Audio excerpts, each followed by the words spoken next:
வாழ்க்கையில் தோல்வி வந்தால் பலர் என்ன நினைப்பார்கள் தெரியுமா?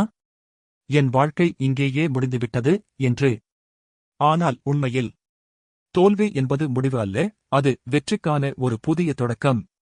இப்போது நான் சொல்லப் போகும் ஒரு சிறிய கிராமத்தின் கதை இந்த உண்மையை மிகவும் அழகாக புரிய வைக்கும். அந்த கதையை கவனமாக கேளுங்கள். ஒரு சிறிய கிராமத்தில் ஒரு இளைஞன் வாழ்ந்து கொண்டிருந்தான். அவனுக்கு ஒரு பெரிய கனவு இருந்தது. தன் சொந்த தொழிலை ஆரம்பித்து குடும்பத்தை உயர்த்த வேண்டும் என்ற ஆசை. அவன் மிகவும் முயற்சி செய்து சிறிய ஒரு வியாபாரம் ஆரம்பித்தான். ஆனால் சில மாதங்களில் அந்த வியாபாரம் தோல்வியடைந்தது.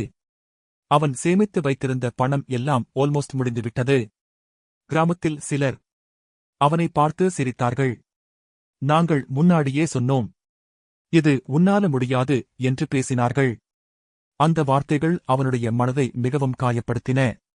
ஒரு நாள் மாலை அவன் தனியாக கிராமத்தின் வெளியே நடந்து கொண்டிருந்தான்.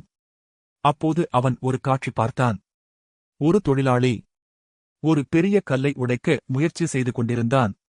அவன் சுத்தியலால் அந்த கல்லை மீண்டும் மீண்டும் அடித்தான். 10 தடவை, 20 தடவை, 30 தடவை. ஆனால் கல் உடையவில்லை.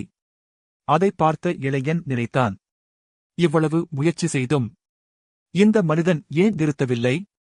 சில நிமிடங்கள் கழித்து அந்த தொழிலாளி மீண்டும் ஒரு தடவை சுத்தியலை உயர்த்தி அடித்தான். அந்த ஒரு அடியில் அந்த பெரிய கல் 2 துண்டாக உடைந்தது.